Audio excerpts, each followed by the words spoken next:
బతికినా చూడలేని లైఫ్ ఒక్క వారంలో నాకు చూపించా. చాలా చాలా ఆనందంగా ఉంది. 4 నెలలే మిగులున్నాయని తెలిసినప్పుడు ఆ 4 నెలల్లో తనని ఎలాగైనా కాపాడాలని ట్రై చేశాం. రకరకాల ట్రీట్మెంట్స్ కోసమని తనకి మిగిలిన కొంచెం టైం కూడా హాస్పిటల్లోనే ఉంచేశాం. దాని బదులు ఆ 4 నెలలు తనకి ఏం చేయాలనుందో అడిగి చేసుంటే బాగుండేది. సంజయ్ విషయంలో ఆ తప్పు జరగకూడదనే నేను అలా చేశాను. మిమ్మల్ని చూసాక జీవితంలో ఏం కోల్పోయినో తెలుసుకున్నాను. ఇప్పుడు హాయిగా ఉంది. 70 ఏళ్ళకి అనలేని మాటలన్నీ అనేసా. చేయలేకపోయిన అల్లరంతా చేసేసా. నువ్వు చాలా అదృష్టవంతురాలువమ్మా. ఈ వయసులోనే నీకోసం అన్నీ చేసేవాడు దొరికాడు.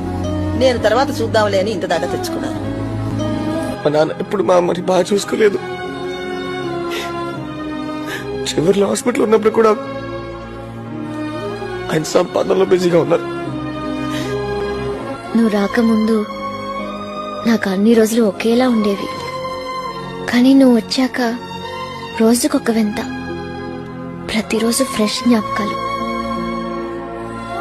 కొన్ని కోపంగా రాశాను, కొన్ని ఇష్టంగా, కానీ అంతా నీ గురించే రాశాను.